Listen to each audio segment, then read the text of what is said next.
Batteries fully charged. Launch ready for WWE Aftershock in 3, 2, 1. World Wrestling Entertainment Discussion is live. Cue host Owen Finch. Welcome everyone to WWE Aftershock. I don't even know what episode this is at this point, but I don't even think we count this by episodes. I think it's just whatever date we record the video. I'm Owen the Birdman Finch, and I'm here with Chris. You have the easiest nickname. I think you're just Chris. You've never really been anything. Yeah, you've never really been. You've never really been anything else. I don't have to say like, oh, the man who has like 1,000 nicknames and all that type of stuff. I mean, plus it's also easier to do introductions and stuff when it's just two people because I don't have to like cue anybody. It's just I can just say, hey, I'm here with this guy over here, and it's just nice and easy, nice and simple. Just so simple. But if you're wondering why we haven't done the show in a couple weeks, let's just say we've had some scheduling conflicts. I had some production issues because I haven't watched exactly all the shows since then, but pretty much what happened is I went to watch NXT, the go-home episode before Vengeance Day, and for some reason my mouse pad, I think I updated my computer, and I couldn't fast forward because I watched it on Xfinity Stream, and I couldn't like drag the cursor really and fast forward it. It was like a big struggle to get it fixed. I was trying to fix it. I finally got it fixed Wednesday, but it was just such a slog. It was to that point.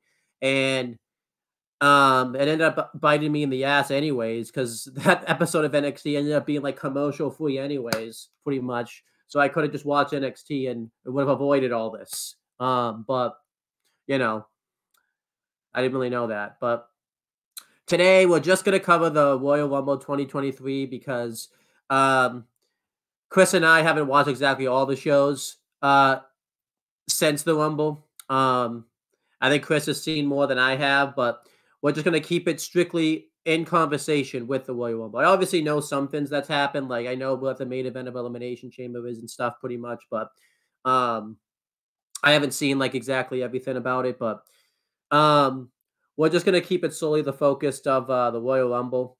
So you ready to talk about the Rumble? Yes. So let's talk about Royal Rumble 2023. I'll just quickly break down the pre-show.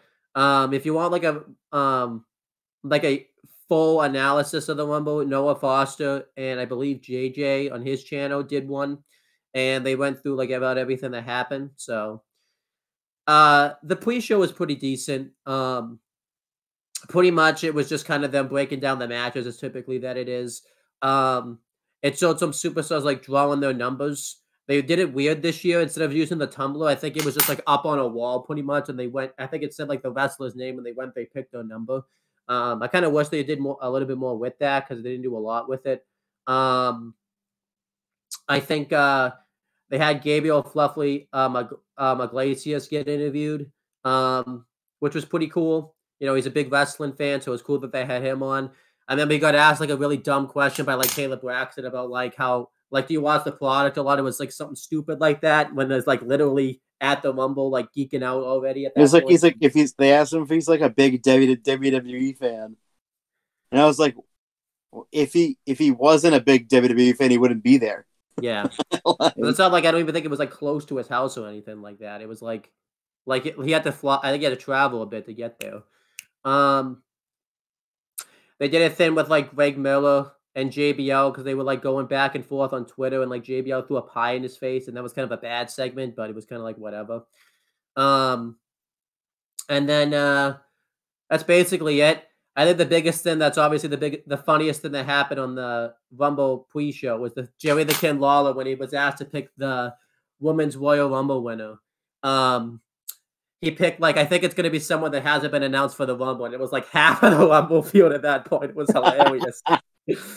And I think I haven't asked in my chat like during the Women's Rumble and even the Men's Rumble, like how many times do you think Jerry the King Lawler changed his pick for the Rumble matches? And I think he probably changed his pick, you know, faster than when James lost in WWE 2K. I think it was like 18 in that 2 out of 3 falls match. I think that's how quick he changed his pick.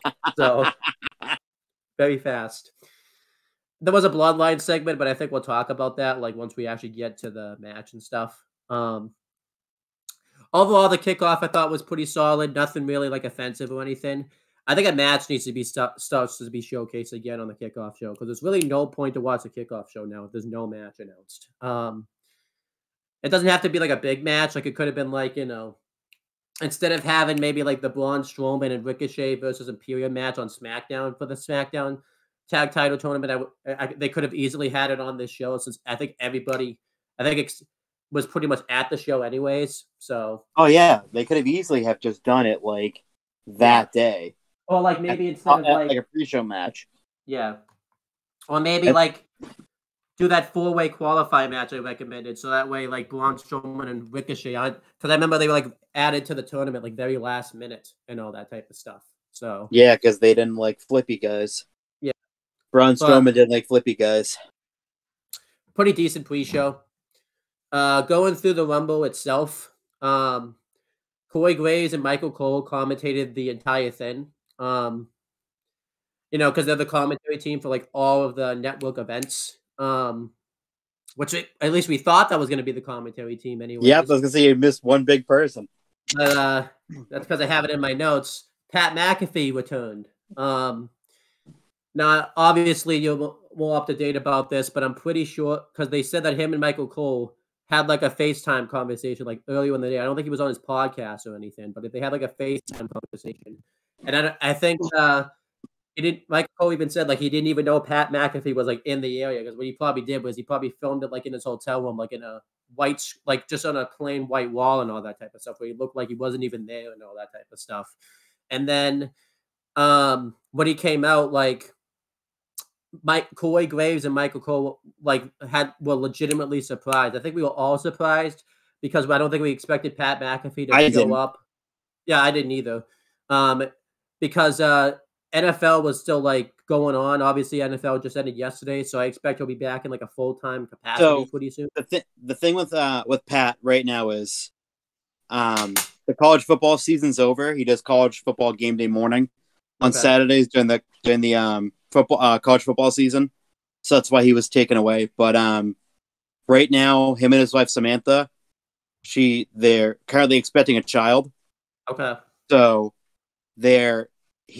Pat's been going crazy since like last February when he got put on the SmackDown commentary team.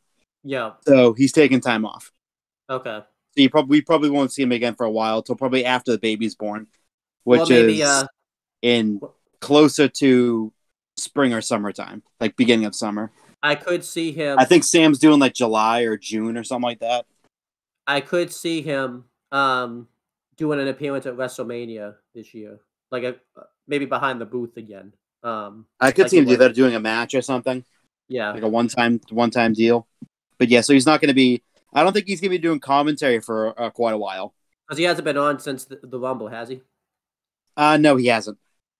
But he was great all night, though. He was fantastic. I missed him so much. I think he does watch the product, but I don't think he was like, you know, because he was so busy with college football and just life's been busy. He obviously wasn't kept as much in touch, I don't think, as normal. Like, there's a bit later on in the match because the Rumble happens and like McIntyre and Sheamus work together, and he didn't get the memo that like their tag team name changed, so he kept like he kept calling the Banger Bros. So it was funny. Funniest shit. He kept kind of swearing like all night. Like he wasn't supposed to, but like it was the funniest shit. Like he kept saying Banger Bros, and then it kept encouraging Michael Cole, who's not supposed to say it, to say Banger Bros. Yeah. That was so funny. That was beyond funny. There was bits, I think, like he called, like, I think he forgot that Austin Theory had like a character change, like since he's been away and stuff. Oh, he missed a lot of shit since August. Yeah. So like basically I think he kept he kept referring to like wrestlers like as the gimmick that they were when he was like around full time and all that type. He had no idea that Doudrop changed her name from Doudrop to Piper Niven. He kept asking Michael Cole if she changed her name recently because he knew her as Doudrop. That was awesome. That was so funny. Also, too, when Pat was doing his entrance, he did the suck it to Corey Graves. Yeah, that fucking killed me. And then he went over and tried to shake his hand, and then Corey Graves was like, begrudgingly, I'm gonna shake your hand. And then Pat pulled his hand away and went over and gave Michael Cole a hug. Like, that was so funny. The funniest thing actually that got me that because Graves and McAfee were like going at it, not to the annoyance level of like the 2011 Royal Rumble that Michael Cole and Jerry the Kim Lawler were going at it, but it was more subtle. But the thing that got me the whole night is Zelina Vega comes out later in the women's Royal Rumble, and I think her and like Xia Li go at it. This was when Zelina Vega was dressed as like the Street Fighter attire and stuff. Corey Graves and Pat McAfee were like saying like random Japanese words, like when they were like going at it. It was hilarious. It was so fucking funny. Yeah. And like I think Pat McAfee like never played Street Fighter, so he like didn't even understand what Zelina Vega was like trying to do. He didn't understand it. No, it was just even funnier. But the thing with Pat was he even said like he tried to keep up the product, but he was so busy that he didn't watch it all the time. Yeah. So he like didn't understand like when they got to the Bray Wyatt match, he didn't know what the fuck was going on, like at all. I don't blame him. But I feel like he still did like a good enough job where it was like there was some good laughs and he had heart, so like you can't really like it wasn't I love him on commentary. Yeah. Him and Michael Cole have such a chemistry, and they're they become extremely close. Yeah, and you can tell that there's a genuine friendship there. I mean, James talked about it in the 2011 Royal Rumble. I think Pat McAfee got people to like Michael Cole again because everyone hated Michael Cole for a while. Like, I also think too, because that when Pat came in, it was during the Vince regime. Yeah. But like once that Vince was gone and Triple H took over, have you noticed that Michael Cole has become so like really fucking good again? Yeah, like he's become one of the best commentators in all of wrestling again. We talked about it. I think we talked about every retro pretty much that we do. I think that gets mentioned because obviously the retros we're doing are mainly focused around like the Vince era of WWE. Yeah. It has been because he doesn't have his boss yelling in his ear anymore. I think there's been 2 retros that we did. The retro that we did of that Raw episode in 2017 with the Shield reunion because it was very noticeable because it was like extremely. And then we did the 2011 retro, and that's obviously when Michael Cole was in like his heel phase, so it was even more noticeable then. So like that you could tell between watching those shows and watching now, everything like I mean obviously Triple H and Kevin Dunn are in his ear, like obviously they are, but like it's not nearly to the extent of what Vince was. Vince was in his ear all the time, every fucking second he would say something into his earpiece. Whereas Triple H and Kevin Dunn just let him go with it. And you could even tell sometimes, like, especially like then because there's a period of time where like, you know, the commentators sometimes wouldn't say anything because Vince is like would be yelling in their ears so much that like, you know, they have to like stop talking for a bit. Oh yeah. So, but like Banger Bros, like that's definitely something that Vince would have like told them not to say immediately. Yeah. Where it's like you could tell like because it's so close to Bang Bros, that like the porn company, that's what made it like so fucking funny. And they kept saying it, which made me think like wait a minute, like okay, maybe they're not like in his ear as much as I thought. Yeah. I mean, not that just like they kept saying that, like they would say it in a way like where they would like I think there was at one point Pat Barry said the bangers are bros or something like that. It was like you did, yeah, it was bangers of bros. And it's like in Michael Cole you can hear him dying in the background on commentary. Funny. Commentary was just so fantastic. I mean, I think it would have been anyways, even without Pat McAfee, but him being there like made it even more fantastic. That 3-man booth just fucking works. Yeah. With them. The 3 of those guys, with Corey, with Michael, with Pat, works perfectly together. All 3 of them. So let's go through the Rumble. I think instead of like obviously doing the reviews of how I've typically been doing it, I'll just say everyone that was in the Rumble. Obviously, when the order I say them is the order they came out. I'm not going to say what brand they're representing because you can just look it up for yourself. And we'll just talk about the highlights that happened in the Rumble match. So, number 1 was Walter. We'll get to him in a minute. Number 2 was Sheamus. Number 3 was The Miz. Number 4 was Kofi Kingston. Number 5 was Johnny Gargano. Number 6 was Xavier Woods. Number 7 was Karrion Kross. Number 8 was Chad Gable. Number 9 was Drew McIntyre. Number 10 was Santos Escobar. Number 11 was Angelo Dawkins. Number 12 was Brock Lesnar. Number 13 was Bobby Lashley. Number 14 was Baron Corbin. Number 15 was Seth freaking Rollins. Number 16 was Otis. Number 17 was Rey Mysterio. Well, we'll get to that in a minute. Number 18 was Dominic Mysterio. Number 19 was Elias. Number 20 was Finn Balor. Number 21 was Booker T. I remember we laughed at Steve Coakley being like, oh, yeah, Booker T's totally not going to be in the Rumble. And the surprise appearance he picked was like the only one that was in the Rumble all night. Number 22 was Damian Priest. Number 23 was Montez Ford. Number 24 was Edge. Number 25 was Austin Theory. Number 26 was Almas. Number 27 was Braun Strowman. Number 28 was Ricochet. Number 29 was Logan Paul. And number 30 was Cody Rhodes. So also everyone that was in the Royal Rumble match for the men. Again, we didn't mention this. We're just going to talk about the Rumble itself. We're not going to talk about anything else afterwards. We'll make an announcement about what's going to happen with that at the end of the video. But yeah, let's talk about like some of the highlights of the men's Rumble match.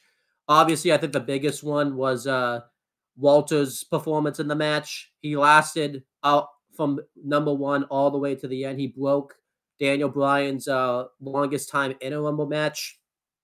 It says on Wikipedia it was an hour, 11 minutes, and like 41 seconds, which is really impressive.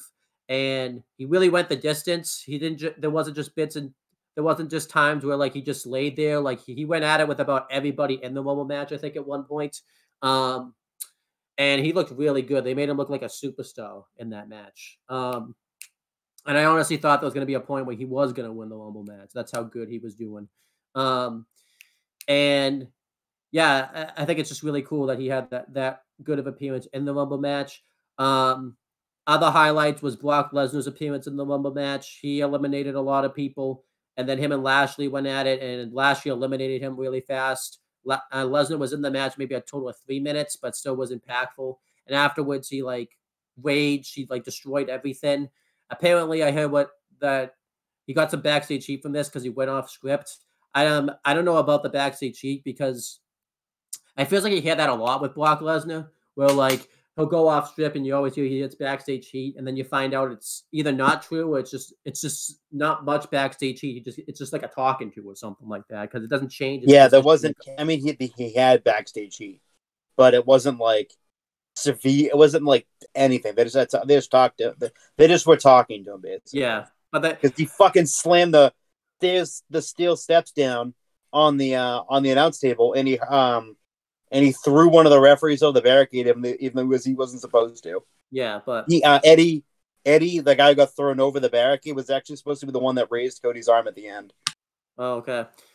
But yeah, I don't think it's Eddie. But yeah, I think Brock just got like a talking to. Like the way Dave Meltzer described it made it sound like he was gonna get like fired or like suspended or fined or something like that. I don't think it's that bad, but maybe a fine, but like not like could be. But I mean, it would have been known by now. He didn't get fined or anything. Yeah. Let's see. Other things that happened was obviously the Rey Mysterio bit. So he didn't end up being in the Rumble match. They did a thing backstage where he didn't come out, and then when Dominic Mysterio made his entrance, he was like wearing Rey's mask. In real life, Rey Mysterio was suffering an injury from the match he had with Karrion Kross on SmackDown before this, so he wasn't able to be in the Rumble match. And yeah, so they had to do this storyline right here. I thought this was a good way to because obviously they were going to do something anyways between like Rey Mysterio and Dominic. I actually think this is kind of better because it still keeps like a physical altercation that goes down between them. It just sucks Rey Mysterio was injured and couldn't be in the Rumble match and stuff anyways. There was a lot of Drew McIntyre and Sheamus working together in the Rumble, which was cool. Let's see. what else happened in the men's Rumble match that was pretty cool? Johnny Gargano had a long time in the Rumble match. He went a half hour, which was pretty impressive since this was his first match back since he broke his shoulder. Well, he had a shoulder injury and stuff. Let's see what else. I think the only underwhelming part of the Rumble was obviously Booker T's appearance in the Rumble. He didn't really do all that much in the Rumble. He did more in the 2011 Rumble than he did in this Rumble. Because here he just came out, did some things, and then was out. I do think it was funny, though, because they did make a joke out of it where, like, Booker T went to, like, commentary when he was, like, this close. And Michael Cole just like, Booker, you were in the wind for, like, you were in the wind for 42 seconds. Like, you weren't close at all. Like, it was hilarious. It was. He did a spin-a-rooney. He looked old. He got eliminated. Yeah. He shouldn't come back and have another match after that. Like, he looked pretty old out there. Unless it's like for his home promotion or something. But other than that, Baron Corbin never really made it that far into the Rumble. He got like destroyed by Brock Lesnar, laid out with an F5, and then when Seth Rollins came out, he immediately eliminated him.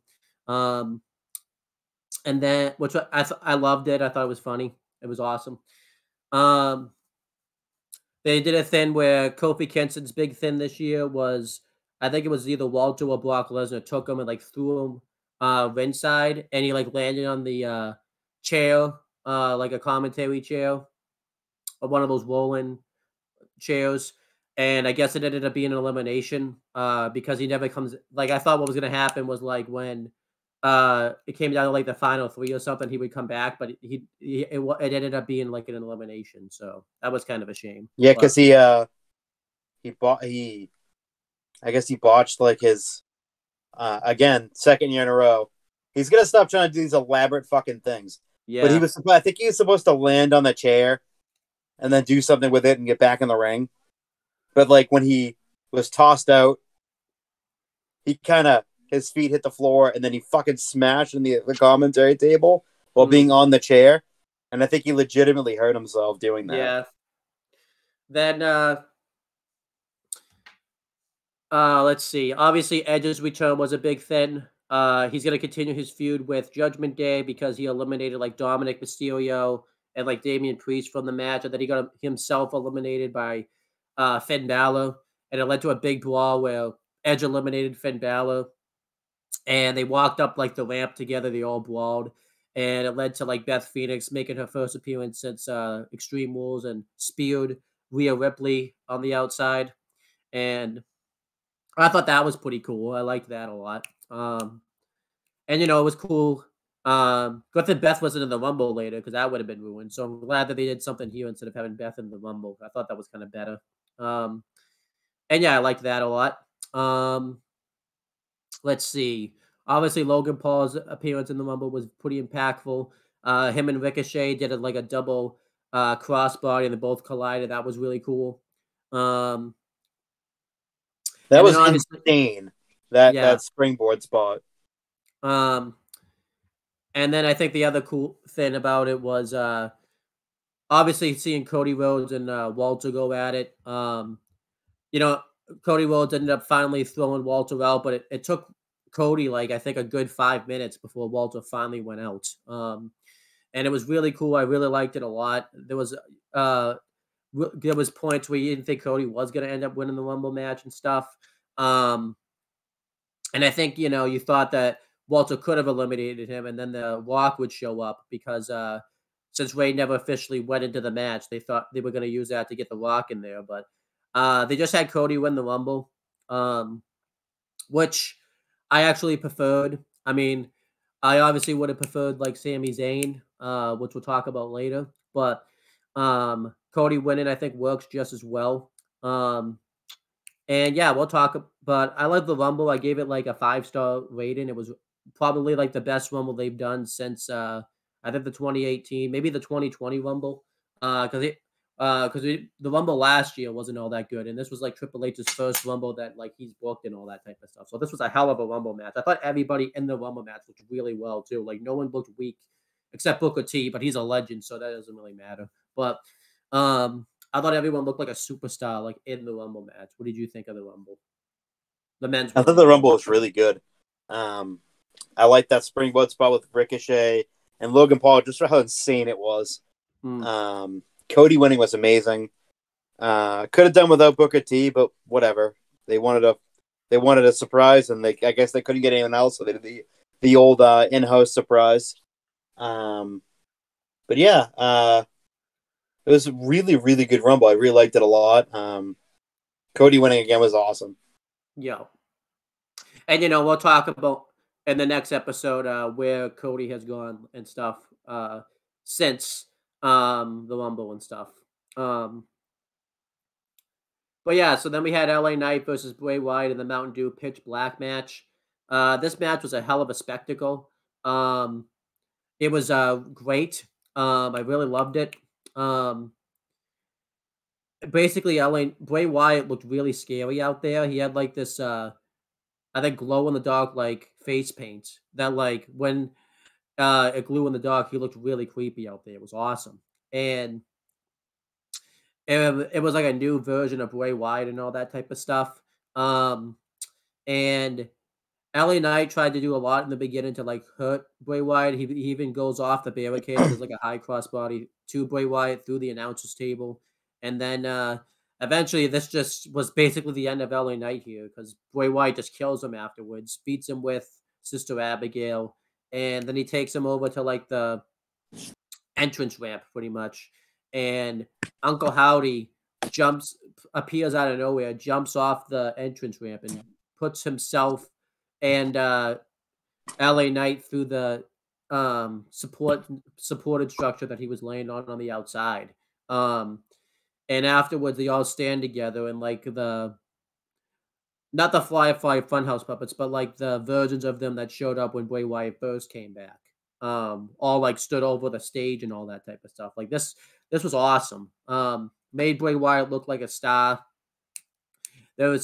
I haven't seen any of it, but there was probably a lot of complaints out there, as there typically is, that LA Knight looked weak and all that type of stuff. But to me, it really doesn't matter. Like Bray Wyatt's the money here.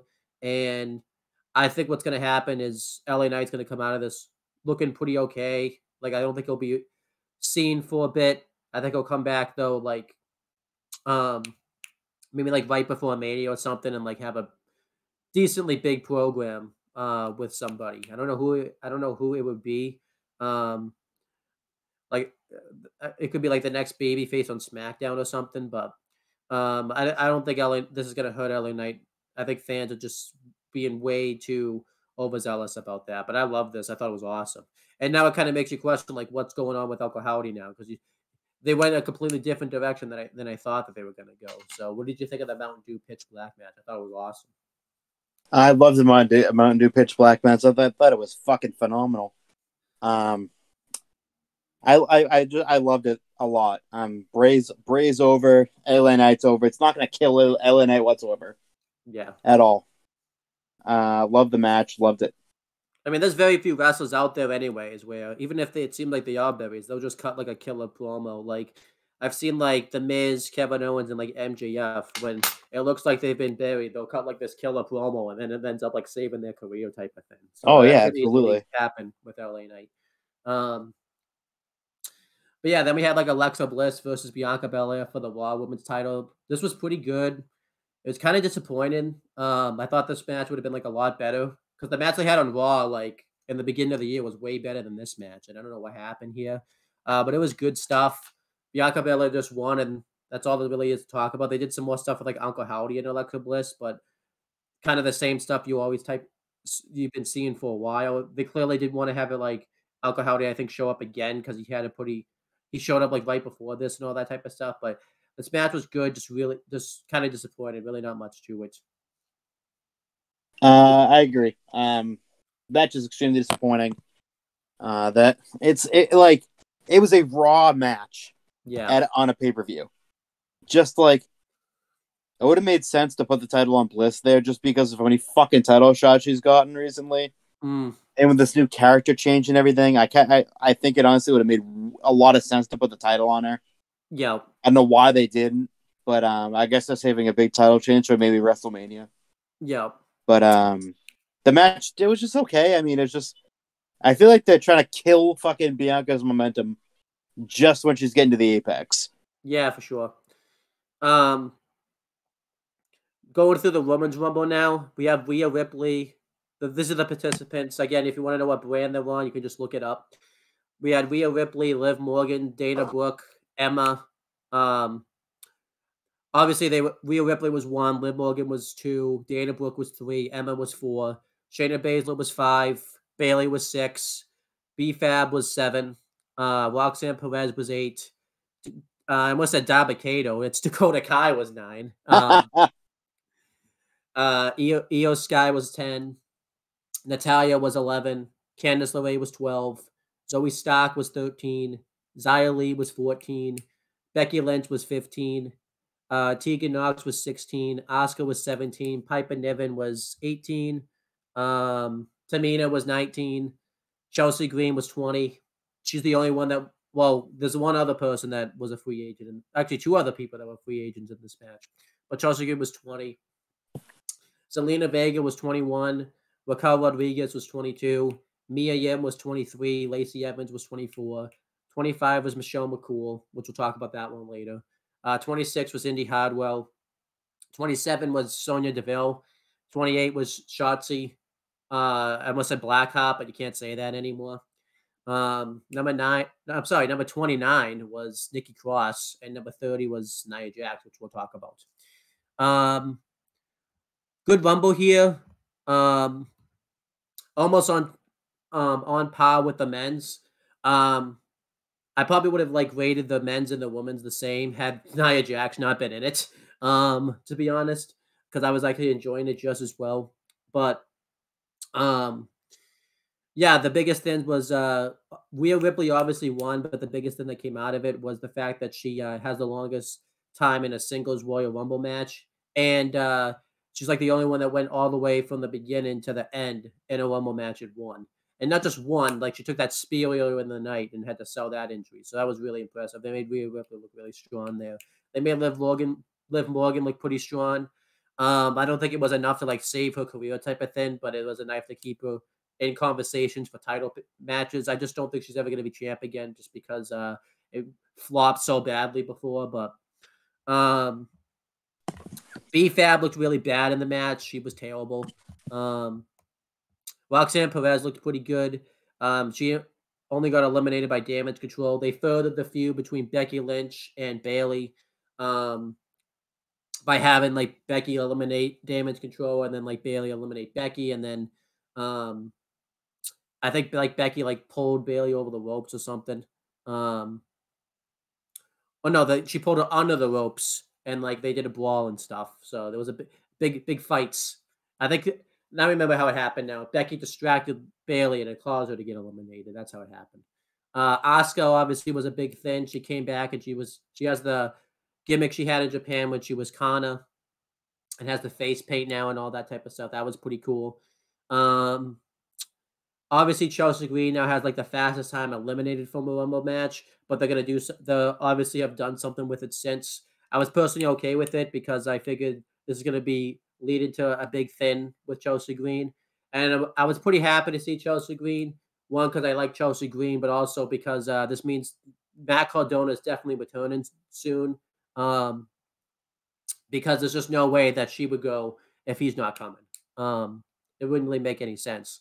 The only reason I think he didn't show up was because I think he was still contracted with NWA.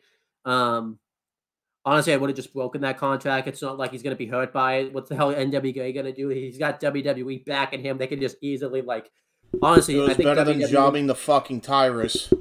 Yeah, I think it's easy. He could easily he easily could have shown up on WWE, and if NWA tried anything, WWE would just I think just show off their fancy debit cards and all that type of stuff, and they'd be running scared. So that's just my opinion, anyways. I know that's not how that works, but that's how I want it to work. So, bro, real quick, I have to. I'm sorry.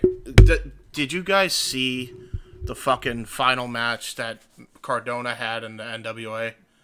No, I haven't. Dude, yet. it's fucking awful, dude. He had. But don't worry though, because we're gonna get Tyrus and Bully Ray at the next pay-per-view. Oh God, I'm so glad I don't have to fucking cover for JJ on the watch along, dude. I can't even. I never want to watch an NWA event ever again. And it sucks because there's actually, like, good talent on there. But It's just that it just is booked badly. yeah, it's called Billy Corgan Sucks. People need to get this through their heads. You know it's bad. I mean, I know Nick we talked about this before. I know Nick Aldis, like, has his own, like, he's done some bad things for the brand. But you know it's bad when the guy that, like, helped build the brand and the guy that, like, was really close with Billy Corgan and all that type of stuff. He's done. Yeah.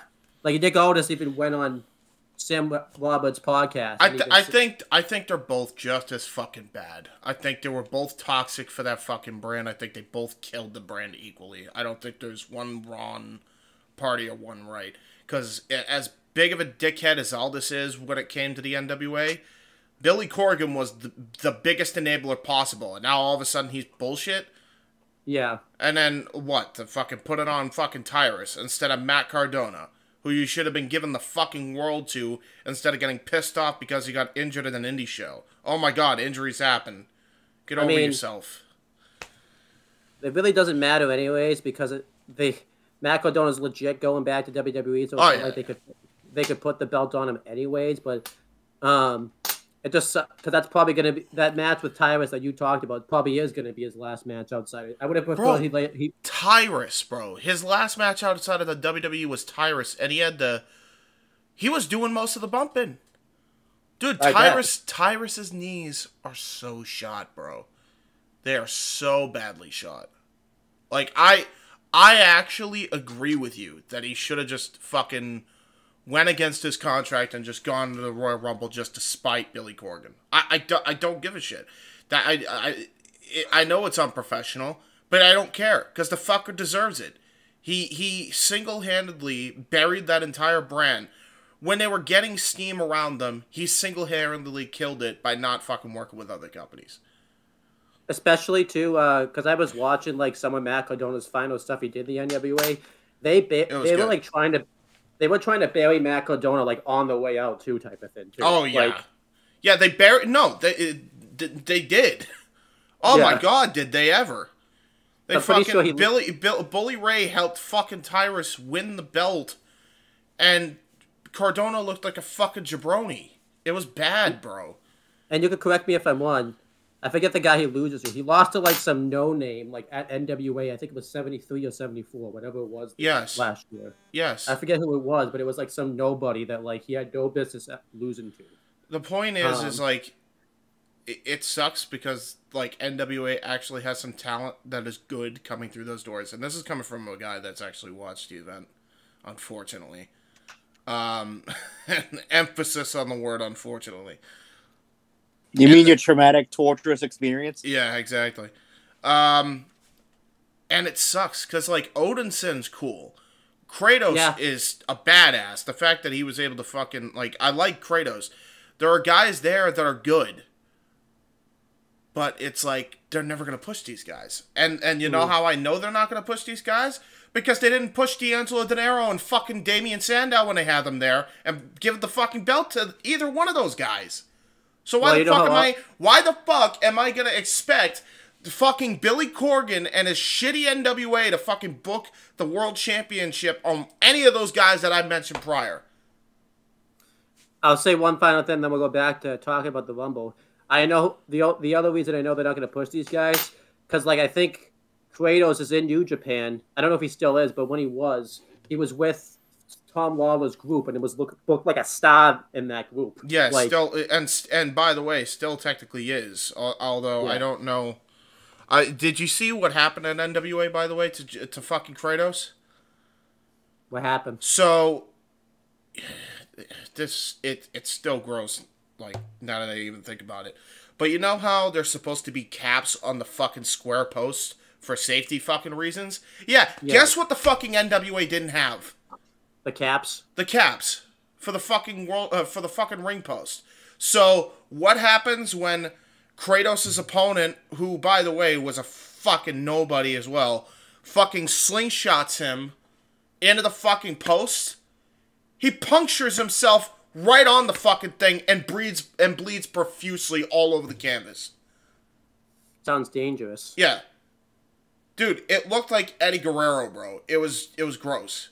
Yeah. Like, I actually felt bad for Kratos, and they said he ended up getting like 16 stitches or whatever. Like, he was gashed open bad. Like, it really fucked him up.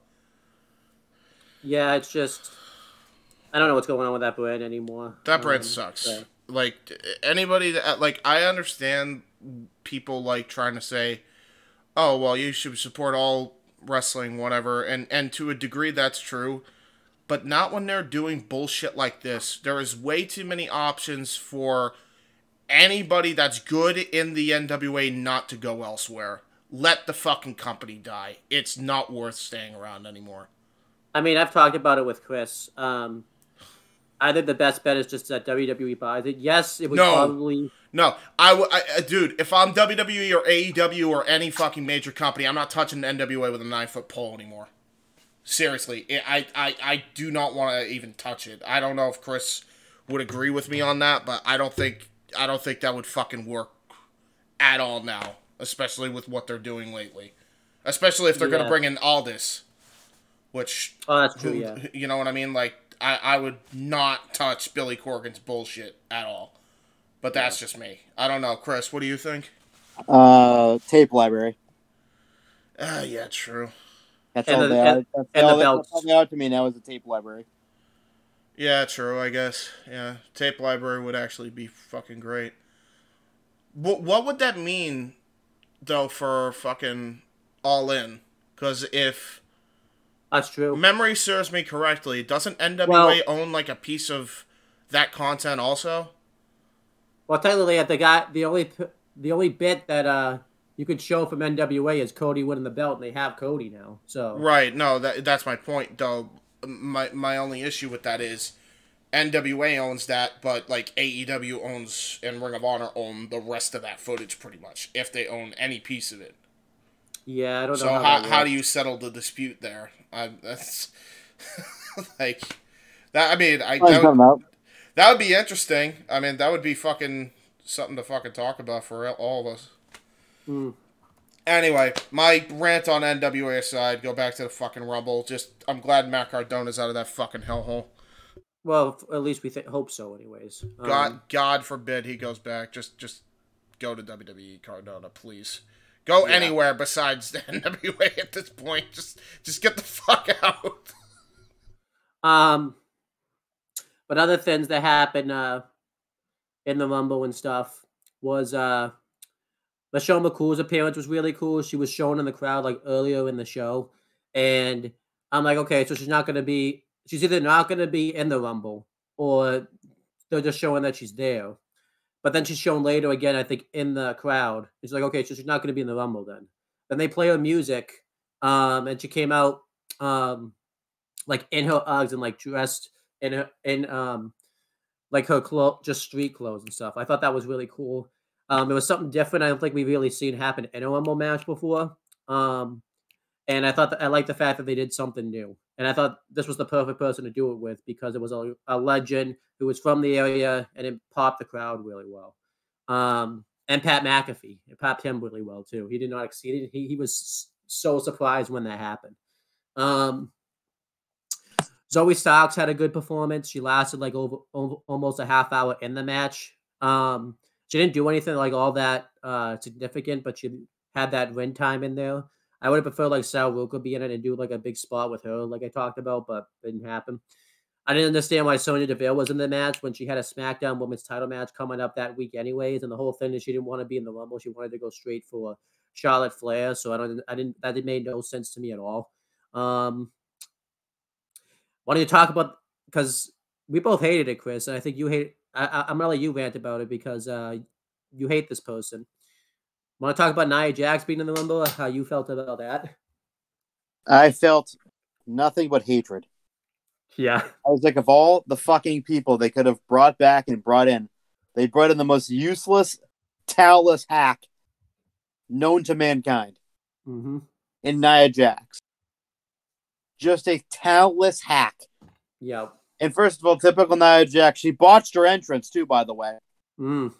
She came out too early for her entrance. Dumb idiot. I was happy she got eliminated. Apparently, there's no agreement, so she just a one-night thing, one-off, thankfully. Yeah. I never want to see her wrestle ever again. I was so happy when she got released, and I was happy that she was gone. And after all the shit that she said about the company, the second they like come to her, she goes, "Oh yeah, I'll come back for a one-off." Yeah, fuck you. Yeah. Of course, money talks with her. Fucking greedy bitch. Yeah, Raquel Rodriguez looked really good, which made sense because it was in Texas. Lacey Evans looked awful. I remember. Well, she is. That's the difference between looking awful and being awful. She's awful. Yeah. Let's see. Yeah, Natalia looked pretty good. They obviously made Damage Control look good in the match. So about everyone looked pretty. With the capabilities, everyone that didn't suck looked really good in the Rumble match, pretty much. And I thought it was cool. Rhea Ripley winning, I thought was the best outcome. And it was absolutely the right person to win.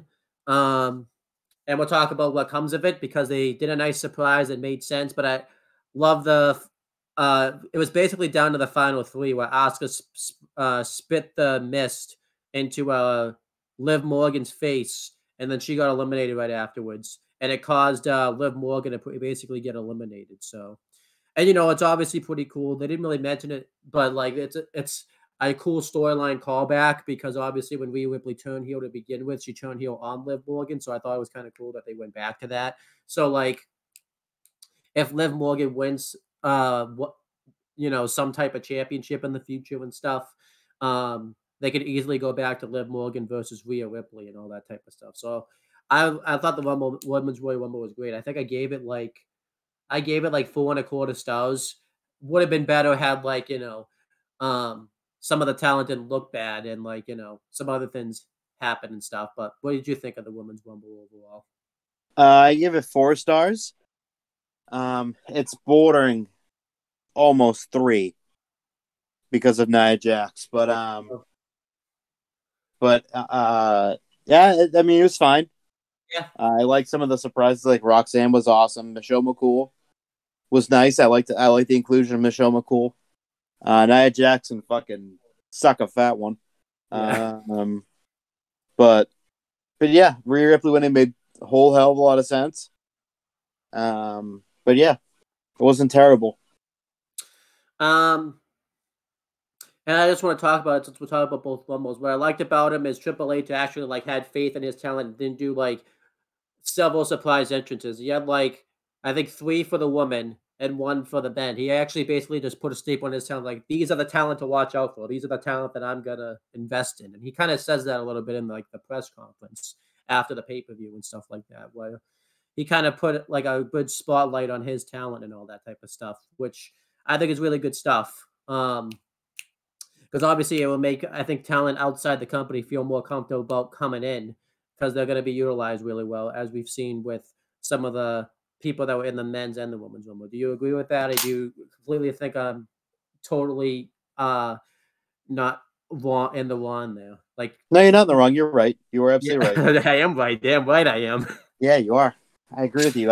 It's put a spotlight on his guys. Yeah. So we'll just talk about it really quick. So Howdy had his performance. I'm going to tell you a funny joke. In my notes, I have Uncle Howdy because I up until he performed, I thought he was Uncle Howdy because of the whole Uncle Howdy stuff and all that. I thought he was Uncle Howdy I thought it was Uncle Howdy the whole time. I didn't realize it was Howdy. So he had his performance. So I'm not the best person to probably review a musical performance because I mean, as you know, Chris, I'm not the biggest music person. We'll talk about music sometimes, but I've never been to really a concert or anything like that. So I'm the last person in the world that should be talking about this, but I'm going to talk about it anyway. So there you go. I'll just say this.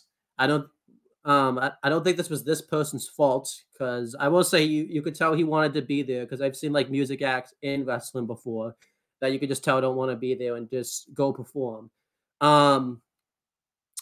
He was kind of set up to fail here because you could correct me if I'm wrong. I believe when he finally had his performance, it was 11:30 at night.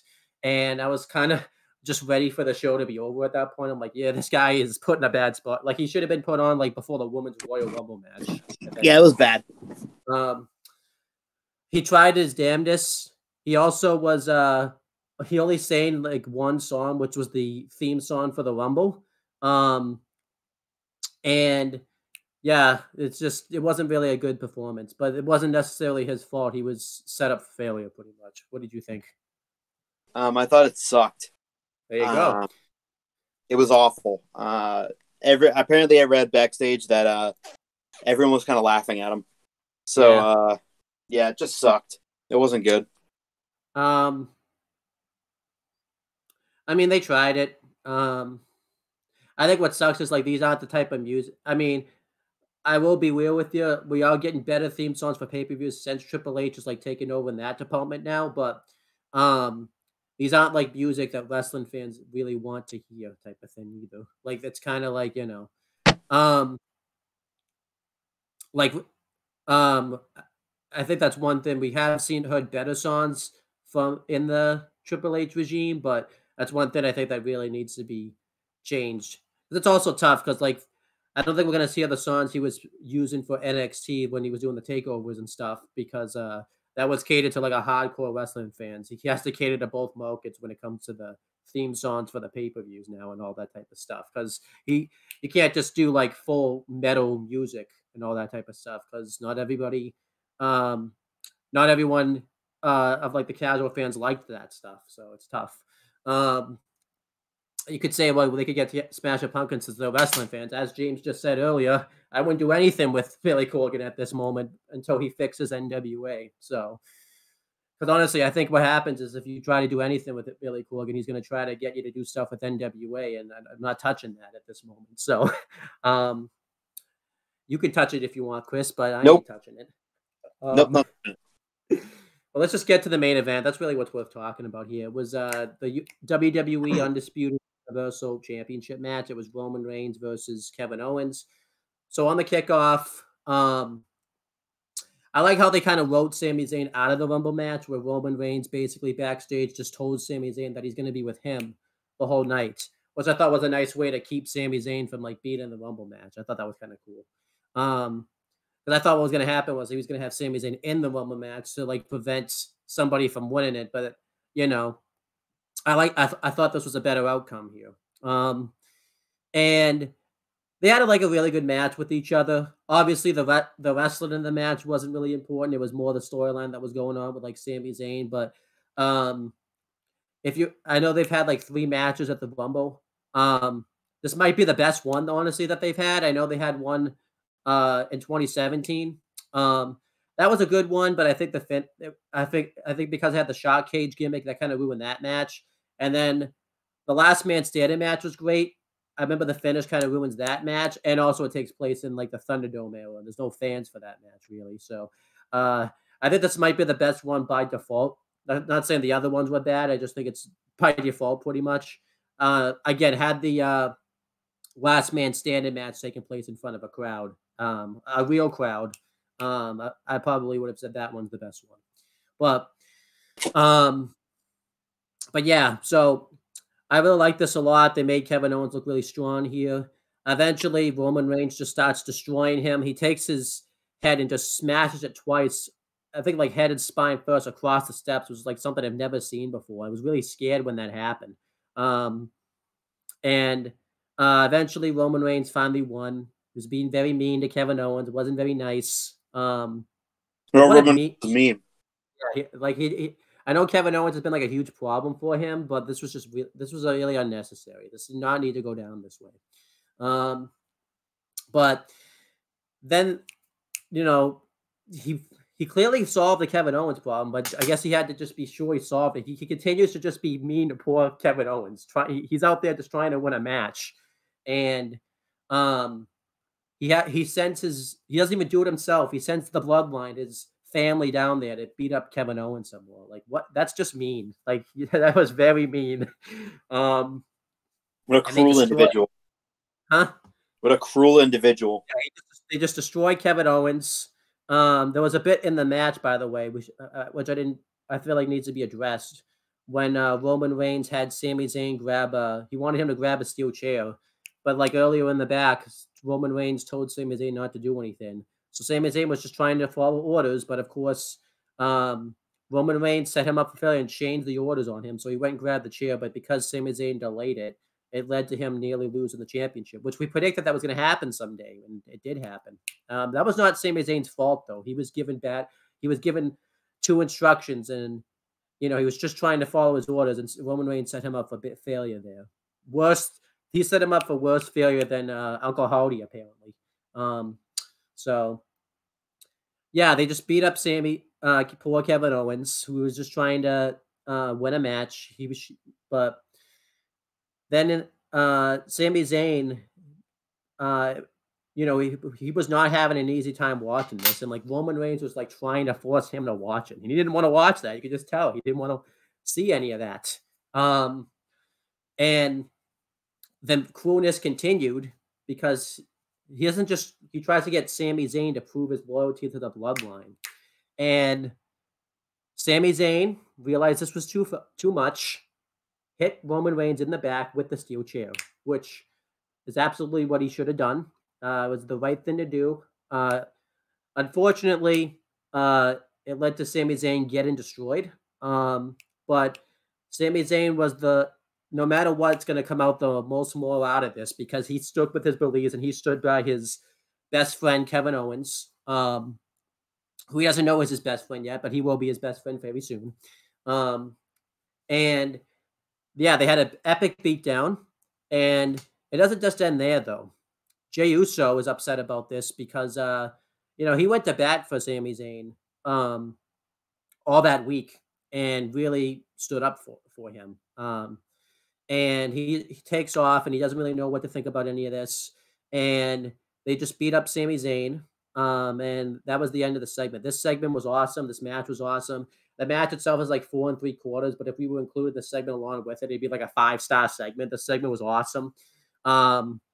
And the segment has been really good business for the WWE because right after the next day, it got like 2 million views.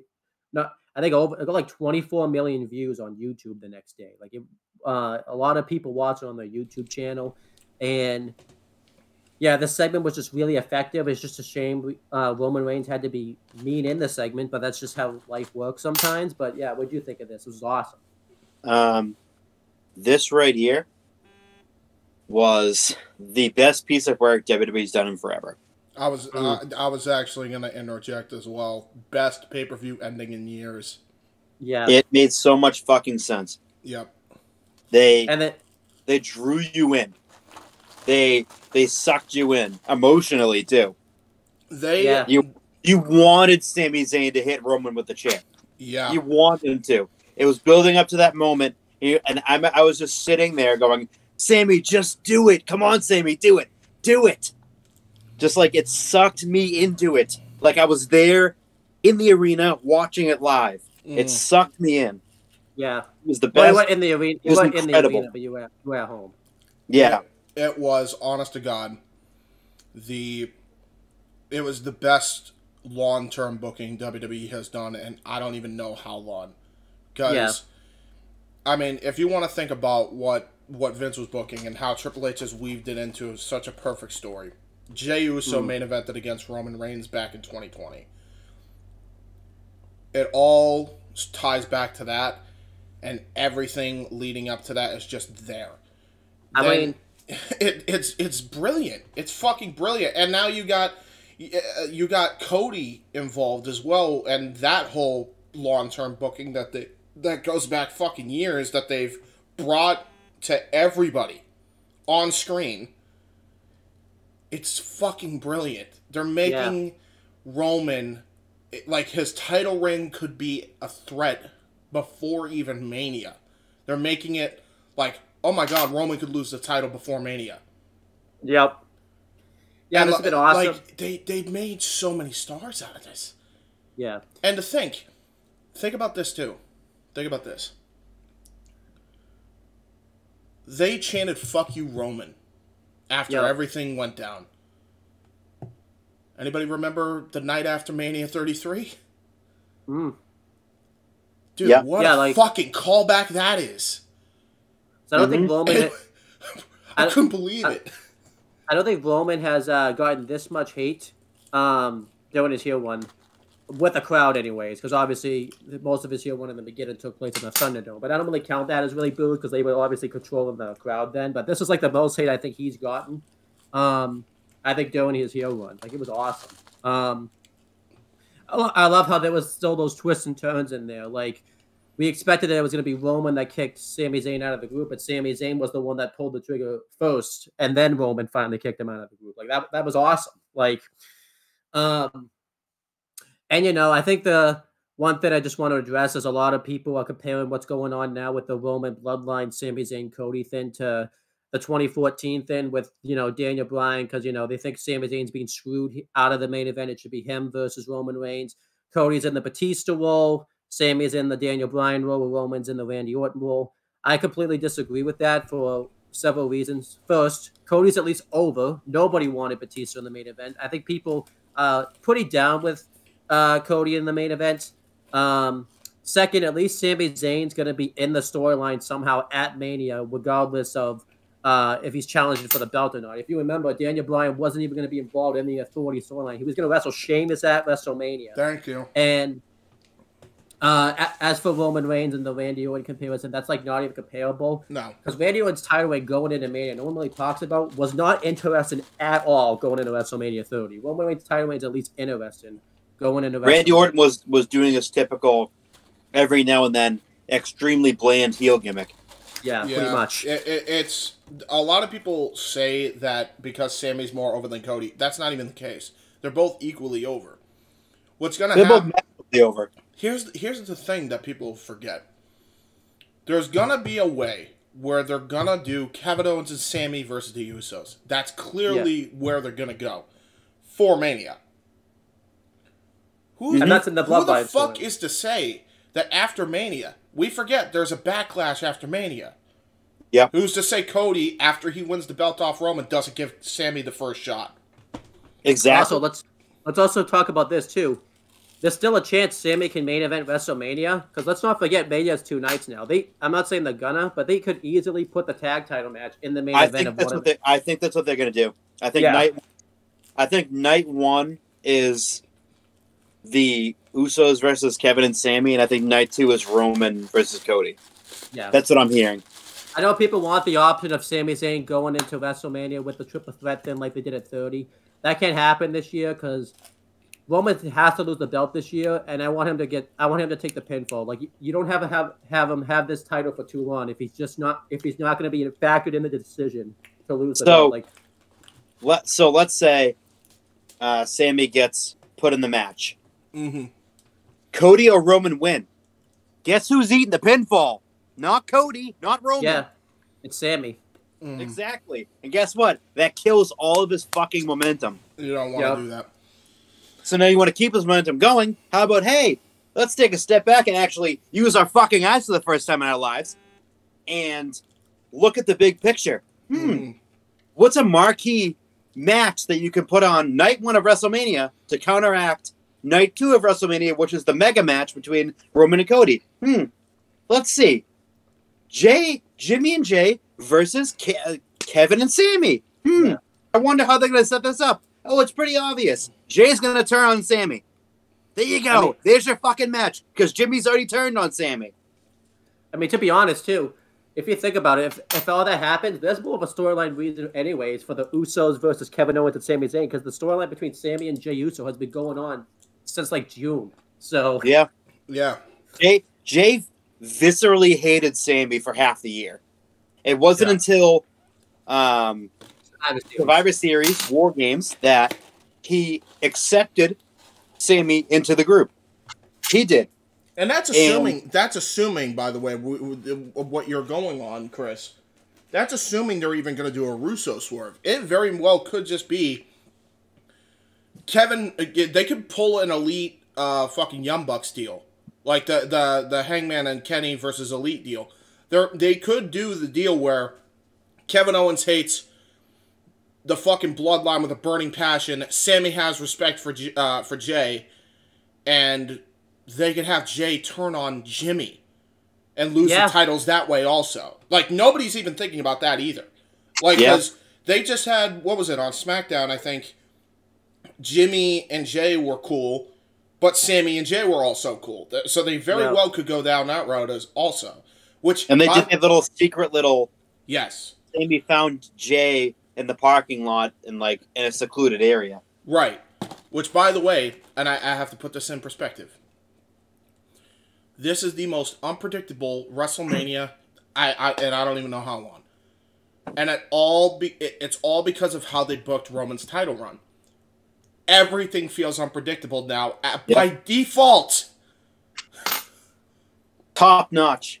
Yeah. It's the Triple best. H, the writing team. Yeah. They've all done a fantastic job. Bro, it's the best build to Mania in years. And I said that on fucking open mic night. It's the best Mania build in years. Probably since 17. Like, genuinely, like, hyped for everything that's gonna be on that card. Best build that I've seen in years. I agree. It's everything that they're gonna put on the card has a reason for it being on the card, rather than just being, oh, it's WrestleMania, let's throw these people on the card. Mm-hmm. I think about it this year. I think there's only going to be like 2 part-timers this year, and that's Brock. Well, I guess 3 if you count Roman, but that's Brock and Cena. Yeah. Usually they fill the card with like a bunch of part-timers and the full-time talents like stuck in like the Andre the Giant Memorial Battle Royal or something like that. And guess year- what, too? Like, I'm like 95% sure that Cena's gonna put over Theory. Oh, yeah. Yeah. Right there. Boom. Cena puts him over. That's your next John Cena right there. Yep. So I'm really excited about WrestleMania. We'll talk more about in the next episode of WWE Aftershock. I think what we're gonna do is we're gonna just do like a top 10, flop 10, or we'll just do like a podcast version of it where we just talk about all the storylines that's been going on since then. I haven't decided yet. But yeah, the Royal Rumble is easily like I'm probably just gonna give it like an A show. I'm not gonna go A plus. I think if the Raw Women's title match had been better, and if Nia Jackson show up in the Rumble, would have been better. To be honest, it would be like A plus had not. I know you're gonna say, well, you also complained about the music thing. I don't really count the music thing as like part of the Rumble. That's kind of like its own thing. I don't. Yeah, it's his own side thing, and that shouldn't be graded. Yeah, that shouldn't be graded. But excellent show. And yeah, what would you grade the 2023 Royal Rumble, Chris? I'm in the same boat. I give it an A2 just because, like, I would have liked to have seen something different in the Raw Women's Championship match. I feel like that is just a match on a card, whereas like it has build to it, but it's like, that's a Raw match. Yeah. I felt like both the Rumbles were good. Nia Jax showing up, I could have done without that. Instead, you could have picked 100 of the women. Could have been Trish Stratus, could have been Tori Wilson, could have been anybody else, could have been Victoria, could have been anyone. Instead, they chose her. I don't know why they did. I don't know why they also, and now that you mention it, that women's Rumble like was not as good as people said it is. Like, I wish we'd see like actual women that we would know from our childhood. Like, why has Stacy Keibler not been in one of these? One of these. Like, I know she wasn't like the greatest workhorse or whatever, but like, hello, Notable. She's notable. She was like a big part of a lot of people's Grew up on childhood. If you grew up on the Ruthless Aggression and out I did, there. yeah. So I don't know why she wasn't a part of it. I don't know why they. Yeah, Tori Wilson also, who actually could go. Lita, where were they? Yeah. Why the fuck? Why do you have to throw fucking Nia Jackson in there when no one likes her? Yeah. Like, it's not just a heel gimmick that we don't like. We legitimately just don't like her. She injures people. She's just not good. Yeah. Is she like fully back? Is she under contract now? What's I don't think she is. I think it was just a one-off. Thank God. That's so odd, but okay. And they made a fucking T-shirt for her too, which makes it even more odd. So I assume because they had backlash immediately, they didn't hire her, even though they have a T-shirt of her. It's just bizarre. Like That's- they didn't even give her a yeah, contract. that's Or anything. strange. It was just a one-off. Yeah, But yeah. But why put so- the merch out there then? I don't know. Yeah. It's just bizarre. But Anyways, so like, the main event, of course, is the Piece de la Resistance, I was wondering too, like, greatest fucking main event in Royal Rumble history, match-wise, because obviously the men's, the Royal Rumble match is ending on last, but everything with it was just fantastic. so I'll talk about this too. I was wondering why, like, I had a feeling something big was coming in the main event because it was the main event. Like, I didn't think it would be like Sammy turning on like the Bloodline, but I thought something big was gonna happen. Because usually I don't like it when the Royal Rumble does a main event because whatever follows the Rumble usually isn't as good. Like, for example, when they main evented the 2013 Rumble with Cena won, it made it obvious that like CM Punk was losing the title to The Rock that night. But there was really no other way to close that Royal Rumble pay-per-view other than the way they did it. That was the perfect way to close it out. Percent the perfect way to close it out. Like that's. I don't usually like. Yeah, I'm like you. I like the Rumble going on last, whether it's the men or the women's. But like, since the men won on first, I was like, part of me was like, okay, that means there's no surprises then. Yeah. Because if you're on the first match on the card, there's nothing. Yeah. So I thought too. I didn't think like when that happened, I was like, that seems pretty odd. The men's Rumble, besides like the first ever women's Rumble, usually goes on last. Yeah. So that kind of, in a way, that kind of was like a spoiler. Yeah. But like, you know, That was good. I thought too, because I've been pretty critical about having the Rumble have two Rumble matches, because it's usually tough. Because I remember when they had the like the Rumble match, usually like the second one isn't as good and stuff, or usually it burns the crowd out for like the next match or whatever. I actually thought they spaced the Rumble matches like pretty smartly this time, where it kicked off the show and then it was like in the middle of the show. Yeah. So that was good. But yeah, so that's our thoughts on the Rumble. So Chris, is there anything you want to plug or promote before we end off this video? Just watch Raw tonight. There you go. I think you're always going to plug Raw. You're not plugging NXT, I notice. So no NXT plug for Chris. Shit But, sucks. Going through, there's a lot of stuff that's coming on these channels this week. Let's talk about them. So obviously, you can watch this video again if you want, by the way. We should just say, I feel like no one's ever going to say that. Like, if you like this video so much and you want to watch it again, just watch it again. Watch it 3 times in one day if you want to. Like, if you like it that much. But The algorithm in that. but yeah, so if there's other videos you want to see on this channel, you are available Wednesday, right, Chris? Yeah. Wednesday, Chris and I are going to do a retro for New Year's Revolution 2005 because that was his pick. And you're not available Thursday, correct? Yes. And I'm not going to be available. I'm not going to be available Friday, so you're going to have to miss out on doing New Year's Revolution 06. So That's fine. that's a shame for you. You don't get to see Edge cash in the Money in the Bank like for the 3,000th time in your life. So that's a shame. Oh, that's sad. Yeah, I I completely spoiled that pay-per-view now for you, by the way, if you didn't see it. So I know, yeah, right. Spoil it for me, don't you? spoil over a decade pay-per-view ending. What time are you guys doing that, by the way? Just so I know. What time Wednesday, Chris? Like 12:30, 1 o'clock, right around that time period. That's perfect. Okay, yeah, because I gotta make sure I time it right with because I'm recording matches on that day. Yeah, and then James and Casey at some point this week are gonna do a retro of Survivor Series 2002. We did do a Survivor Series 2002 retro back in like 2017. I think just like a random retro wasn't a reason for it, but I think Casey wants to review the Elimination Chamber match on that show. Yeah, I'll be doing that with Casey. Yeah, we're gonna be doing that. So in short, Thursday Owen and I are gonna be doing New Year's 06 or New Year's 05. 05 is it? 06. Okay, so we're doing 06.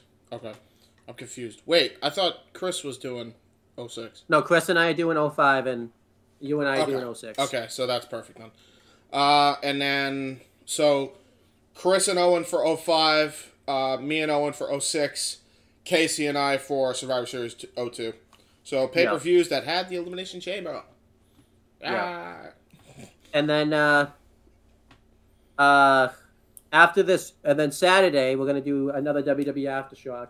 I don't think we'll do top 5, flop 5. We'll just talk about like the big storylines that's been going on. Just do the big storylines. Yeah, just the storylines, yeah. There's no reason to do a top 5 for flop 5. We'll review Vengeance Day on that show. We gotta find a way to do a rundown one day because it feels like it's been fucking ages since we've done one. I know. But then CM Brothers, there's actually stuff to promote this time. So I finally did my cousin and I did Video 400. At least we think so. Again, I don't know if it actually is Video 400 because YouTube's changed their thing now where you can't see how many videos you have in your channel. But we're pretty, well, like 95% sure that's Video 400. Where we review the Netflix Death Note from 2017. And if you want to see me rant about something non-wrestling, oh boy, you're going to be in for a treat on that video. Just watch the movie first if you haven't seen it because then you'll spoil it. And I suggest you watch that video in chunks because it's a 3-hour video because we had a lot to rant about. And then tomorrow, as of right now, at 3:30, but the video will probably be up at like 5 on Tuesday. My cousin and I are going to do a channel update video talking about all the stuff we're going to do with the CM Brothers and Owen the Talkinator channel. I suggest that people that are on these channels and like the FTW Productions watch that too because there's going to be a big announcement about that on that channel. So I suggest you go watch that video for that. I will be on that as well, correct? I mean, I don't know. You could be on it. Tomorrow? Yeah. I mean, I don't think you might be on it for like a second because I don't think there's a lot of stuff that like I guess you could talk about the stuff you'd be doing, but a lot of it's going to be the stuff me and my cousin are going to do. But yeah. Yeah. I'm just making sure. Okay. So just are we doing it over Skype? Well, I was planning Discord, unless if you have. Oh wait, are you guys all right? So yeah, we could do it on Discord. I just didn't know. We don't like Skype. So no, we don't. It sucks. All right, cool. But yeah, that's pretty much it, guys. Really nothing left to talk about. Obviously, for James' stuff, you can check out WYW. You could check out Open Mic Night. Like, again, if you wanted a more detailed review of the Royal Rumble, Noah and JJ did one on... Was it Noah's channel that he did it? It was Noah's channel. Yeah, it was a simple take. So it was him and JJ doing their Rumble thoughts, yeah. You're going to see it there anyways, because James will probably post the link when he's ready. It's right there on the iCard right now. There it is. Click the damn thing. Yay. On the iCard you have to make. So, yeah. It is that's pretty much it, guys. And, we will talk to you guys later. And since this is being recorded in the past. Oh, I didn't. I thought you were going to upload it today. I am, but let's be honest. It's got to be Tuesday, Wednesday, probably. But yeah, so since this is being recorded in the past, we will talk to you guys in the future. I forget the catchphrase because I just forget. It's okay. Greatest ending ever! Yay! Podcast has concluded. Be sure to check out more group discussion as far as WWE content is concerned, and check out more content from For the Win Productions.